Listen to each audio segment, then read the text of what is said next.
Olá, queridos amigos. É já a próxima semana que nós vamos voltar novamente a ter neste local público, vamos voltar novamente a poder reunir-nos aqui nesta igreja.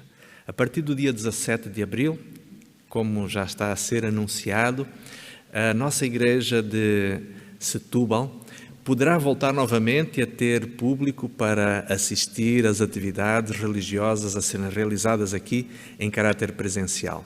Não quer dizer que as transmissões não continuem para aqueles que estiverem em casa, mas a verdade é que já poderemos voltar novamente a encontrar-nos aqui com os nossos irmãos e com os nossos amigos. E para você, querido amigo, para você, prezada amiga, que quer muito já no próximo sábado poder estar, nós pedimos gentilmente que possa entrar em contato com o número de telefone do Gabinete Pastoral que tem sido apresentado nos anúncios, para que você apresente a sua indicação, mostre o seu desejo de poder estar presente. E então vamos procurar, portanto, agendar a sua presença a partir já do próximo sábado. Começamos, portanto, agora no dia 17 de abril. Ainda no campo, diríamos assim, das boas notícias, queremos também partilhar com os queridos irmãos algo que, vamos dizer assim, nós poderíamos começar já hoje uma contagem regressiva para a celebração dos 50 anos de existência deste templo onde nos encontramos e a partir do qual fazemos esta transmissão. Será no dia 8 de maio que uma programação muito especial está a ser preparada já há vários meses para que aconteça na celebração dos 50 anos, meio século de existência deste edifício como uma luz a brilhar na cidade de Setúbal para a pregação do Evangelho e como um local onde o povo de Deus se pode reunir para adorar ao Senhor. Dia 8 de maio, ponha na sua agenda, este será um dia especial, um dia de muita gratidão. Mas, infelizmente, existem lutas e dificuldades pelas quais os filhos de Deus passam. E como há pouquinho a irmã Inês mencionava o caso deste jovem João, que nós possamos orar de uma maneira muito especial por ele. É um jovem de 27 anos. E eu não sei se o João, neste momento, ou alguém da sua família nos está a ouvir, mas, querido amigo, embora eu não o conheça, a verdade é que vamos, como igreja, como família espiritual, estar a orar por você, João, para que o Senhor não só o abençoe, para que o Senhor faça na sua vida a vontade celestial, mas principalmente para que Ele possa pôr no teu coração, prezado João, a certeza de que és muito amado por Deus. Jesus morreu na cruz do Calvário para que tu possas ter a vida eterna. Por isso, neste momento eu gostaria de conduzir mais uma vez em oração todos aqueles que estamos nesta transmissão. E vamos orar também pelas duas jovens que nos são muito queridas, que estão a estudar enfermagem, a Daniela Bastos, que é minha sobrinha também, por quem tenho um carinho muito especial, e a Esther Kadash, uma jovem muito amada desta igreja também. Vamos então mais uma vez curvar a nossa cabeça para orar.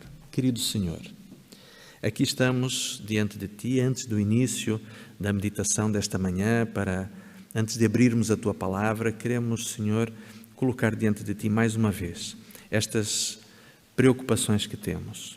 O João, este jovem de 27 anos, sem dúvida é alguém que necessita de uma forma muito especial da intervenção do Teu poder na sua vida, Senhor. Nós não sabemos qual é o Teu plano, mas sabemos que Tu já sabes exatamente o que farás na vida deste jovem, de maneira que para a honra, a glória do Teu nome e salvação da sua alma, tudo aconteça pelo melhor. Também queremos Te pedir pela sua família e por todos aqueles que o conhecem e que estão a acompanhar a sua situação.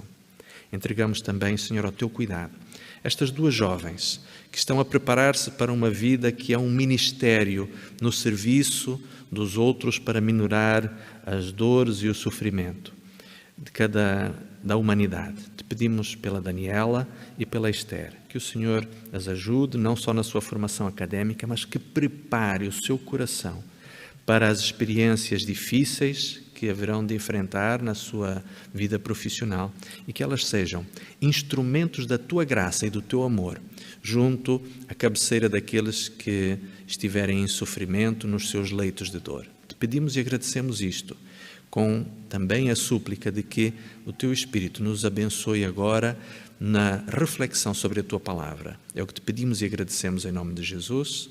Amém, Senhor. Amém. Querido amigo, existem na história, por vezes, situações em que a ousadia de alguns poucos fazem com que a humanidade tenha que se vergar diante da audácia e diante da capacidade de certas pessoas se superarem nas suas dificuldades. O título da meditação desta manhã é o resgate mais ousado da história. E para introduzir este assunto da meditação de hoje, eu gostaria de começar contando-lhe algo que aconteceu há vários anos atrás. Era o dia 28 de junho de 1976. Um avião da Air France saía da cidade de Tel Aviv em direção à cidade de Paris.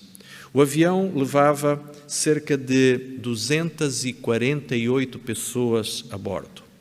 E naquele dia 27 de junho, e peço desculpa, não foi 28, mas sim 27 de junho, aquele avião partiu, portanto, por volta das 8 da manhã, da cidade de Tel Aviv, do aeroporto Ben Gurion, em direção a Paris, quando, a certa altura, depois de uma pequena escala na cidade de Atenas, um grupo de terroristas toma posse do avião e declaram que estava em sequência, estava em andamento um sequestro, em que aquele avião, cheio de passageiros, muitos deles de nacionalidade israelita, deveriam ser, portanto, desviados para um destino que eles indicariam. O piloto inicialmente vai até à Líbia, onde recebe algum abastecimento, mas depois de levantarem, eles encaminham-se até à cidade de Entebbe, o aeroporto internacional da capital de Uganda. E ali então, conta-nos a história que no dia seguinte começam a ser anunciadas quais eram as reivindicações daqueles terroristas que estavam ligados a um movimento de libertação da Palestina. Imediatamente os terroristas fazem separação entre o grupo de pessoas que se encontravam. Haviam cidadãos de várias nacionalidades naquele voo, alguns deles que não eram de cidadania israelita são separados e é-lhes dada mais tarde autorização para que continuem o voo de regresso a Paris e sejam, portanto, devolvidos à liberdade. Entretanto, os 106 cidadãos israelitas permanecem então num hangar onde foram colocados sob forte proteção ou forte vigilância dos terroristas e agora iniciava-se um momento de grande impasse. O governo israelita tinha assumido internacionalmente que não negociaria com terroristas, ainda que isto pudesse custar o derramamento de sangue de seus cidadãos. Os terroristas sabiam da forma intrépida como o governo israelita lidava com estas situações. Em contrapartida, os governos da Alemanha e da França, que tinham em sua posse a custódia de alguns prisioneiros que eram reclamados para a libertação por parte deste movimento de libertação palestina, eles também tinham tomado posições muito claras dizendo que não iriam libertar estes prisioneiros. E agora então iniciava-se um processo dramático, intenso, em que debaixo de muitas e muitas reuniões o governo israelita teria que tomar uma decisão em relação ao que fazer, à forma como lidar com esta situação, onde mais de 100 dos seus cidadãos estava efetivamente em perigo. Estavam a 7 horas de voo entre Israel e a cidade de Entebbe, no Uganda. Até então, o governo israelita não tinha uma noção muito clara qual era a posição do líder ugandense Idi Amin. A verdade é que, com o passar do tempo, ficou claro que Idi Amin, o ditador deste país, da África Central, estava, de fato, a acobertar e a dar as boas-vindas, inclusive, a estes rebeldes que tinham sequestrado de forma tão dolorosa cidadãos que nada tinham que ver com as lutas pelas quais eles se debatiam. E a história conta-nos que, nos dias seguintes, um frenesim dentro daqueles gabinetes vai se desenrolar de forma a que um plano seria elaborado para o resgate de mais de 100 pessoas que estavam num país distante, em condições pouco conhecidas, num aeroporto que não era conhecido também pelas forças especiais israelitas. Mas todos os esforços e todos os planos foram realizados. E para encurtar a história, algo surpreendente acontece. Contra todas as expectativas, uma força especial do exército israelita é preparada para resgatar, a uma distância de mais de 7 horas de voo, um grupo de 100 de cidadãos que se encontravam debaixo da opressão, debaixo, sobretudo, do sequestro de terroristas internacionais. E a história conta-nos que algo verdadeiramente ousado e intrépido foi feito. 3 aviões estariam carregados com soldados e com equipamento militar para irem até à cidade de Entebbe, ali no Uganda.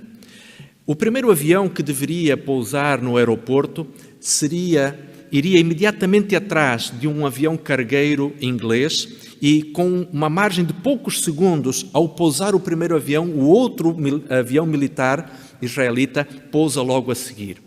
Algo, diríamos assim, verdadeiramente cinematográfico acontece. Enquanto o avião ainda estava a terminar de estacionar, das traseiras do avião descem 3 carros.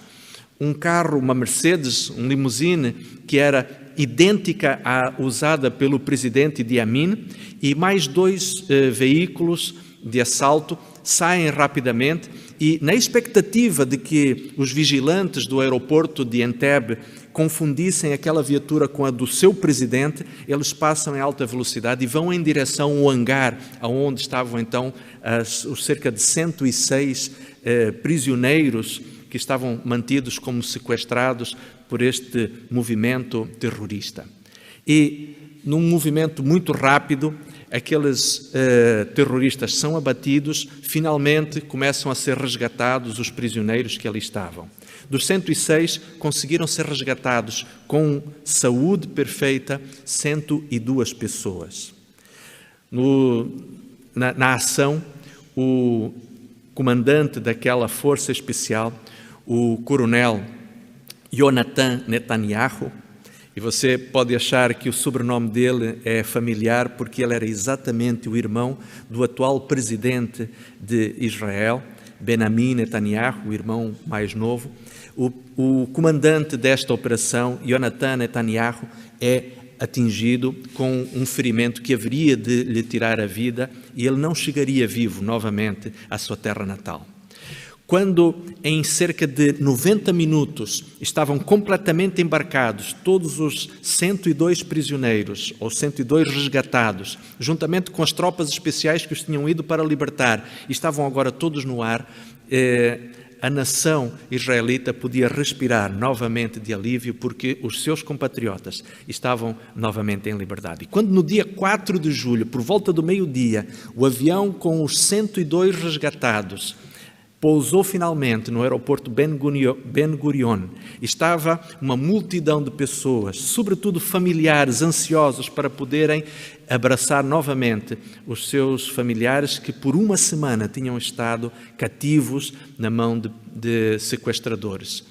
E no meio de toda aquela efusividade de alegria, no meio de todo aquele entusiasmo pela audácia daqueles homens que estiveram dispostos a uma das mais arrojadas operações de resgate da história, foram, portanto, celebradas a ousadia, a audácia, mas, sobretudo, a alegria de poderem ser reunidas novamente famílias que estavam separadas por esta trágica situação.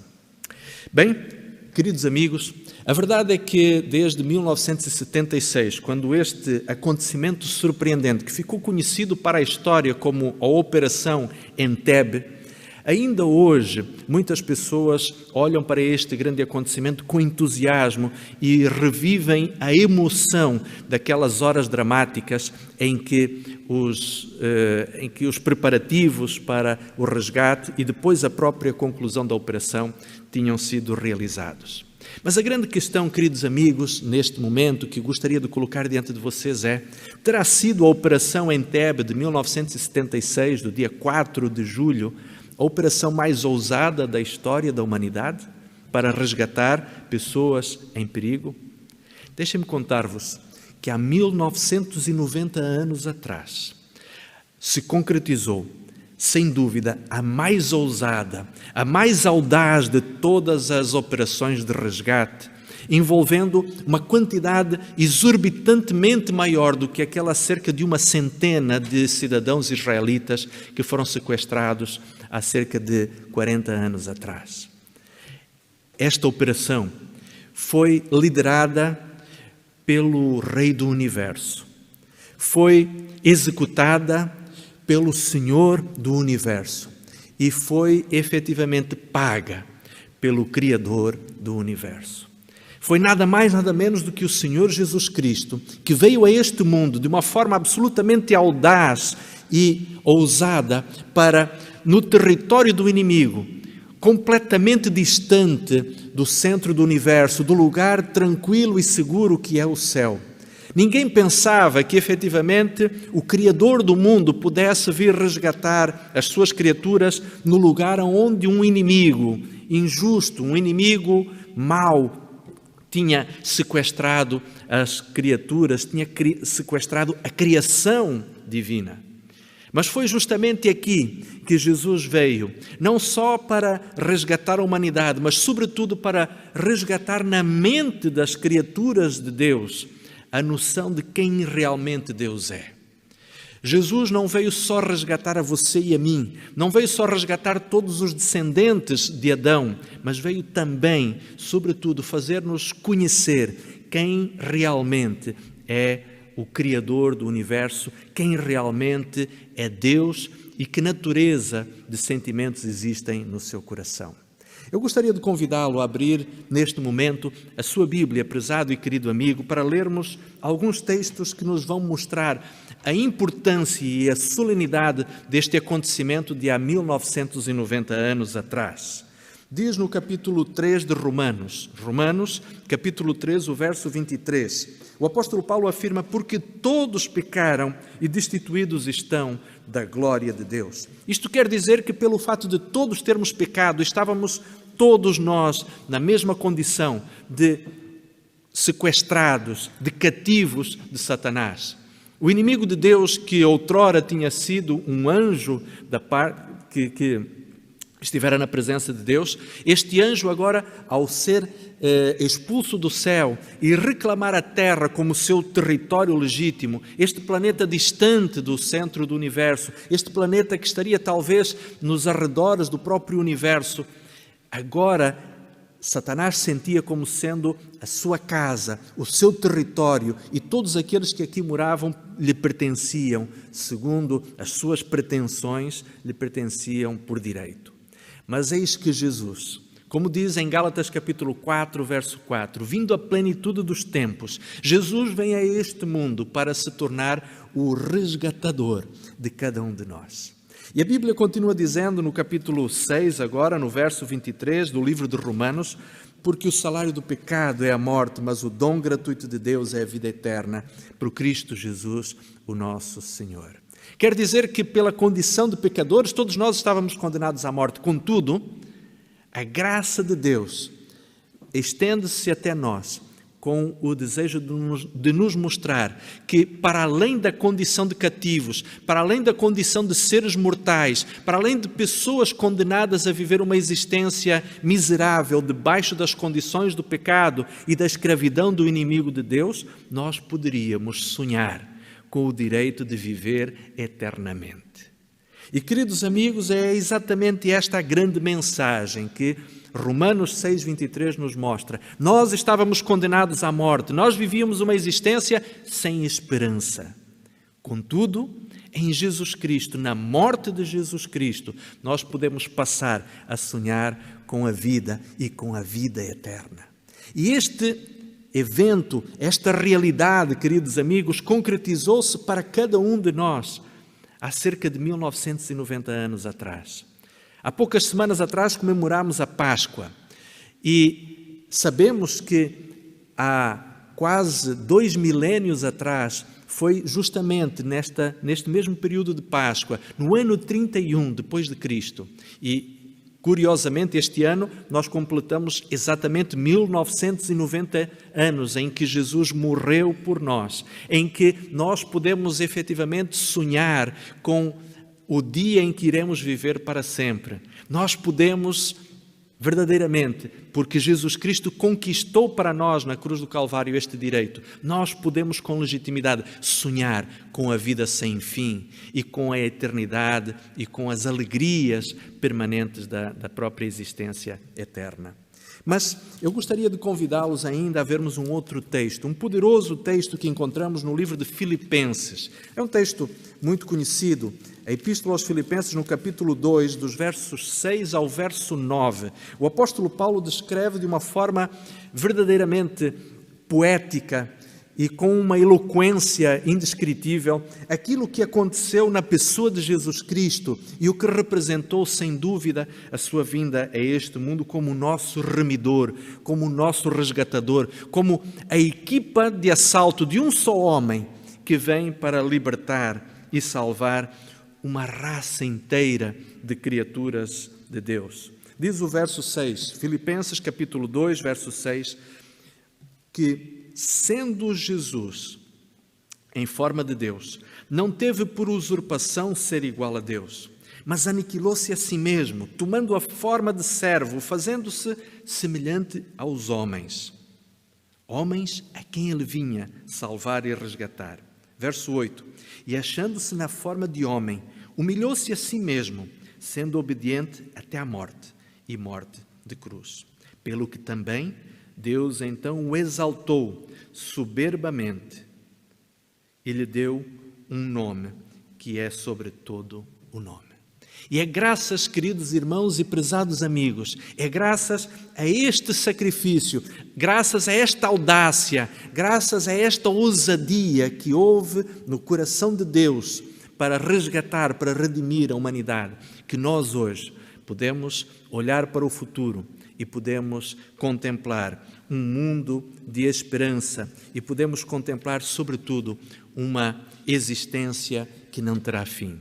Mas, sabem, queridos amigos, enquanto vivemos neste mundo, efetivamente nós percebemos que existe dor, existe sofrimento. Mas, sem dúvida, a vinda de Jesus a este planeta tinha como propósito dar a oportunidade a cada ser humano que pudesse voltar a sonhar com a existência como ela sempre deveria ter sido. E perdoem-me, eu não quero ser demasiado exaustivo no sublinhar excessivamente esta ideia, mas ela faz todo o sentido, porque, na realidade, Jesus, ao vir a este mundo, Ele restituiu-nos o direito de nós sonharmos, o direito de nós olharmos para a vida para além da própria sepultura. Jesus deu-nos a capacidade de nós verdadeiramente continuarmos a existir com a expectativa de que os melhores sonhos que possamos ter haverão de se realizar. E muito mais, teremos a oportunidade de realizar tudo aquilo para o qual efetivamente fomos criados, no amor e no carinho de Deus. Um outro texto que queria ler consigo, prezado amigo, encontra-se em Lucas, no capítulo 19, no verso 10. Este texto é a conclusão de uma narrativa surpreendente depois de Jesus visitar a casa de Zaqueu, ali na cidade de Jericó, Cristo faz esta afirmação que resume de uma forma muito clara qual era o propósito da sua vinda a este mundo. E no capítulo 19 de Lucas, no Evangelho de Lucas, no capítulo 19, verso 10, Jesus diz: porque o Filho do Homem veio buscar e salvar o que se havia perdido. Sem dúvida, este era o propósito de Jesus ao vir ao mundo, vir para salvar e resgatar você e a mim, que nos encontrávamos numa condição de perdição, nos encontrávamos condenados à morte e à morte eterna. Mas há algo surpreendente, eu gostaria ainda mesmo no próprio Evangelho de Lucas, agora no capítulo 23, quando é descrito pelo médico grego, ali no capítulo 23, a crucifixão de Jesus. No verso 43, é mencionado algo, diríamos assim, verdadeiramente tocante. Jesus estava a breves instantes de render o seu espírito ao Pai. Jesus encontrava-se já agonizante nos últimos instantes da sua existência, antes do sacrifício último em favor da humanidade. Mas eis que se entabela ali um diálogo rápido entre um dos seus companheiros de suplício.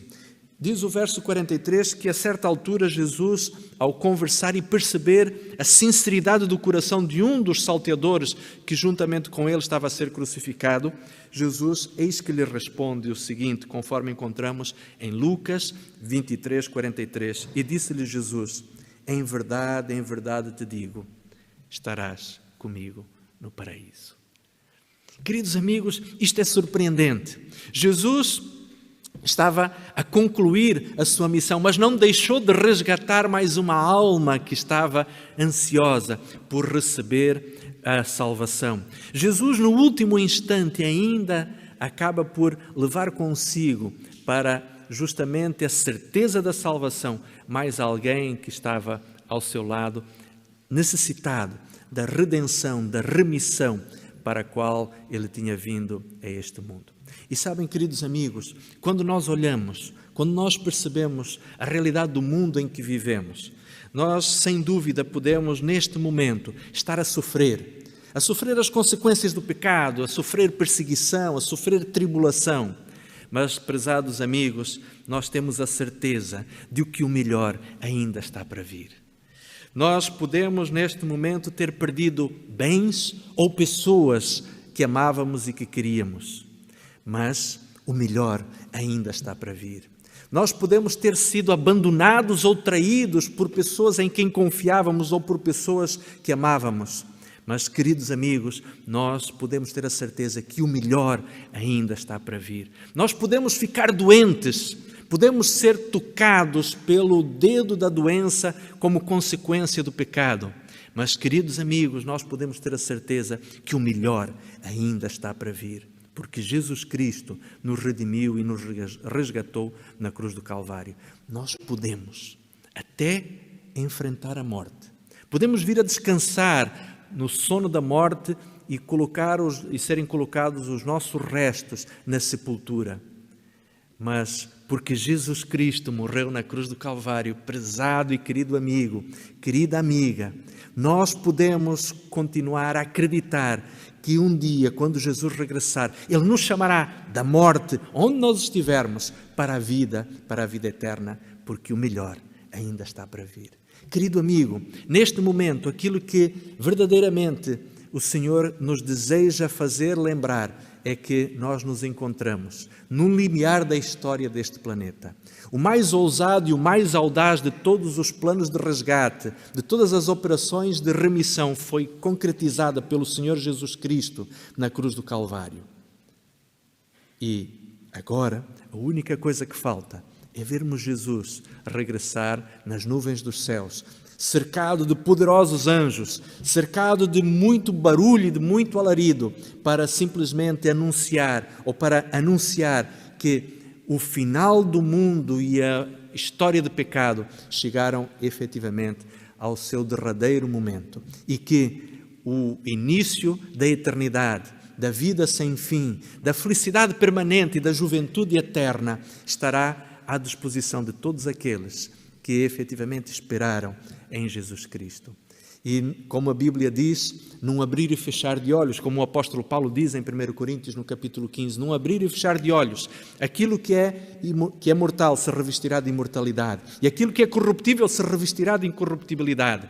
E os mortos em Cristo, como o apóstolo Paulo dizia aos Tessalonicenses, os mortos em Cristo ressuscitarão, e todos juntamente, os vivos que estiverem por altura da vida de Jesus e os ressuscitados, serão arrebatados para estarem para sempre com o Senhor.